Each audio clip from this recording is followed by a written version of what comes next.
Every morning, I write down something I'm grateful for. Some mornings, it's something big, like a client breakthrough or a coaching call turns into an aha moment. Other days, it's something as small as a quiet cup of coffee before the rest of the house wakes up. Gratitude helps. It grounds me. But I'll be honest, it's never been enough to fix my finances. You've heard the advice, we've all heard it. Just be grateful for what you have. And yes, gratitude matters, it really does, but it's not the whole story. You can be deeply grateful and still feel anxious. You can love your life and still feel unsafe around money. You can write in your gratitude journal every morning and still feel your chest tighten every time you log into your bank account. Gratitude soothes the heart, but does not regulate the financial nervous system. In a world where chaos seems to reign supreme, where uncertainty lurks around every corner, and financial markets are now more unpredictable than ever, there's one place you can turn to find clarity and control. Welcome to the Wealth Wisdom Financial Podcast. Hey, I'm Brandon. And I'm Amanda. Join us as we dive deep in the world of personal and business finance to assist you in navigating through the chaos and building the financial future you deserve. We believe when conventional financial thinking doesn't get you where you want to go, you need wealth wisdom. So if you're ready to take control of your financial destiny, tune in to the Wealth Wisdom Financial Podcast. Because in a chaotic world, your money shouldn't be. Subscribe now and never miss an episode. So here's what I've seen over and over again, especially with the entrepreneurs and real estate investors that Brandon and I work with. They're doing all the right things. They're practicing gratitude. They're repeating affirmations. They're even praying. But underneath, their body is still bracing for impact. Their nervous system is waiting for that next bill, that next tax surprise, that next slow month in business. They tell me, Amanda, I should feel grateful. I really am actually grateful, but I still feel tense all the time. And it often comes up, especially around this time of year, if you're catching this episode when it first comes out in November, Thanksgiving, all the time, we feel so much pressure. Just be grateful, gratitude, thankfulness, that'll fix all your problems. And I always have to tell them that feeling grateful and yet still feeling tense, still having all these struggles, it's not a moral failure. It's your nervous system actually doing its job. It's trying to keep you safe. Gratitude without safety is like trying to plant seeds in frozen soil. If you tried to go and plant a garden in the northern United States right now, the soil is starting to freeze, it's going to be really hard. No, you till the soil. You wait till the soil is ready. That's when you plant seeds. You need the gratitude to go into healthy soil. The intention is beautiful when people try to have gratitude, but if your ground isn't ready yet, then the gratitude doesn't do the power of what the gratitude can do. You can't think your way to peace if your body still believes you're in danger, right? It'd be like facing a grizzly bear and you're thinking your way to peace. No, it's not. You're not going to feel peace when the grizzly bear is a foot away from you, right? Gratitude is not going to help you there. You've got to do some other things. So what does fix, quote unquote, fix your business? It's not going to be another spreadsheet. It's not going to be about another budgeting app. It's not even another business strategy, and it's not gratitude either. It's the tilling of the soil, the preparing of the soil. It starts with creating calm in your system to actually see what's true, where the soil's frozen, that grizzly bear standing in front of you that you've been blind to, all those things. That's why we've actually taken the STILL method, something we've talked about on this podcast before. You might be familiar with it if you're not. The STILL method has a very practical mode. Set your sights is what the S stands for. The T is track your in and out. It gets really into the practical how to set financial goals and achieve them with micro adjustments over time. Well, recently I was thinking I might actually need a new mode of the still method, a reflective mode that's about tilling the soil, preparing the soil, putting nutrients in the soil, so that when you practice gratitude, when you choose safe money strategies, when you find a strategy to grow your business, the soil's ready for it. So this new reflective mode is still an acronym, and it's still an acronym for the letter still. It starts with settle. That means you pause the panic loop. You settle. You stop trying to problem solve from stress. You find that calm place, take some deep breaths, whatever it might be, you settle in. And then the T is tell the truth. Tell the truth means listening to what your body is saying before you open the spreadsheet, before you check the account, before you start making plans. You tell the truth. How am I really feeling right now? What is my body telling me?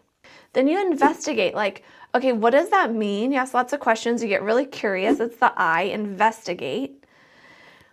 L is listen. Really take the time to listen. You've settled, you've told the truth, you've investigated the truth a little bit. Now listen a little bit longer. See what else might happen. And then the final L is to lead forward. So move forward with confidence, knowing you've taken that time to settle, tell the truth, investigate, listen with a little bit more curiosity, and then lead forward. Might sound great. Let me give you a practical example of what this could look like in real life. So often, business owners will open a banking or investment app, or perhaps your sales report, and you would feel your stomach drop and just close it immediately. I'll deal with that later. That's a next year problem, right? That's a problem for tax season.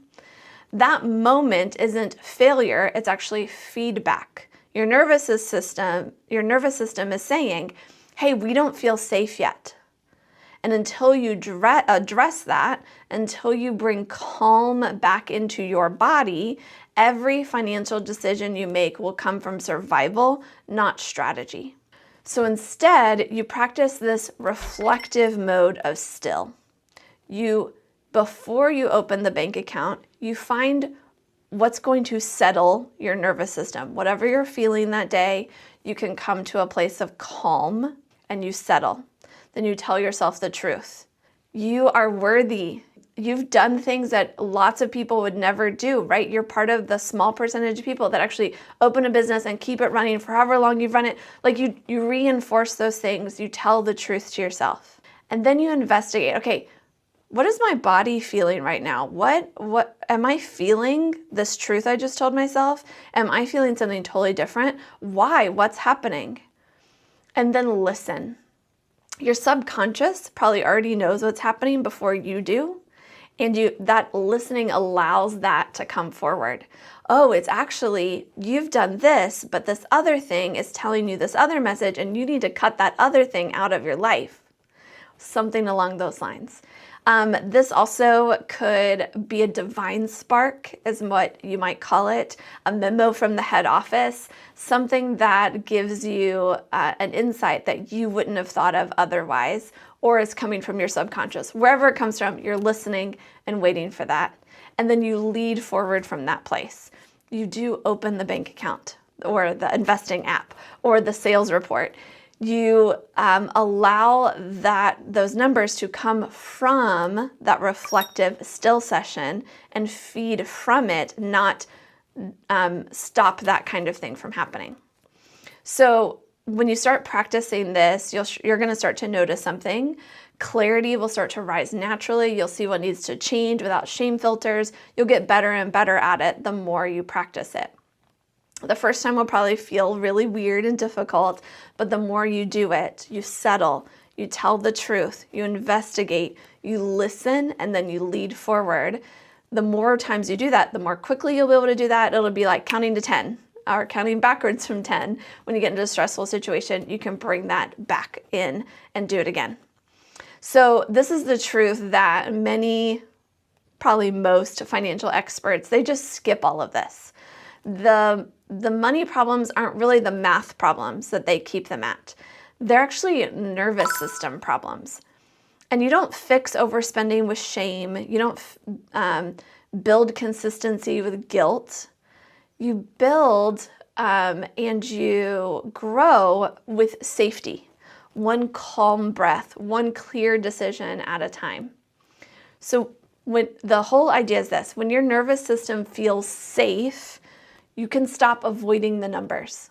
When you stop swinging from total control to total chaos and back and forth, right? And that's when you start meeting your money like you would meet a friend, with curiosity, with compassion, ready to listen, have a conversation, make it a dialogue. And when you can stay with your money story, not flee from it, not fight it, that's when things actually change. This version of the Still Method, just like the previous version of the Still Method, they both are good. They're both useful in their own rights. They are really transformative tools. They're the process of how real change happens and how people like you can start making decisions that reflect who you are, not who you're afraid you might be.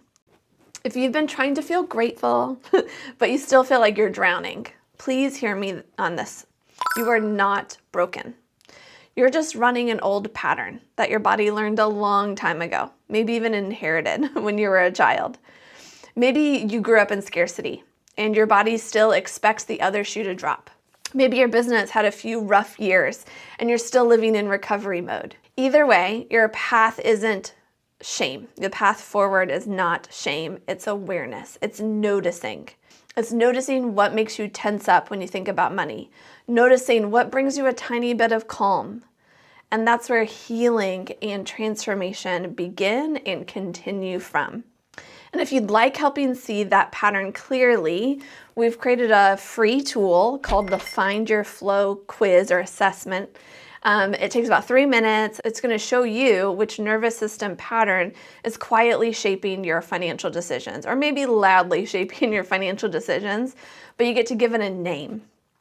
You'll discover if you're avoiding what feels overwhelming, rebelling against every should, working hard but never finding peace, or maybe grounded and steady but ready to go deeper. You'll walk away with a language for what's really happening and one small doable next step. You can take this Find Your Flow assessment right now at livecounterflow.com. That's live, L-I-V-E, counterflow, COUNTERFLOW.com. Hope to see you there. Take the quiz. Let me know how it goes. You'll get information from me about it. You can reply to that. Would love to hear how it speaks to you. As we wrap up today, here's my reminder. Gratitude is powerful. It opens the heart. But regulation and reflection opens the door to change. Gratitude reminds you of what's good, but reflection helps you believe you're safe enough to grow. So yes, keep that gratitude list. Go around the Thanksgiving table here soon. Everybody share what you're thankful for. Do all those things. Keep saying thank you for what's here, but also breathe. Feel your feet on the ground. Let your body know we're safe now. That's the real secret to fixing your finances. Everyone thinks like, I gotta find this big thing, and gotta find this magic pill, all the things. It's not just feeling grateful, right? It's not finding something that doesn't actually exist in the world, but building that inner safety that lets you finally steward what you have the peace and the presence for. And that's how money starts to work for you instead of against you. So if this episode speaks to you, share it with a friend who's trying to stay positive but still feels anxious about money. Rewatch it when you feel panic during the upcoming holiday season, or shame when someone else seems to have it all together because they bought that new outfit or hosted the perfect family gathering. And then take that Find Your Flow assessment at livecounterflow.com. 3 minutes to understand your pattern and a lifetime to change how you relate to money. And don't forget to subscribe to this podcast, give us a like, comment. We'd love to hear from you, and we'll see you next time. In the meantime, live long and profit.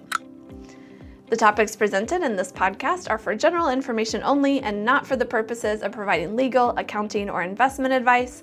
On such matters, please consult a professional who knows your specific situation.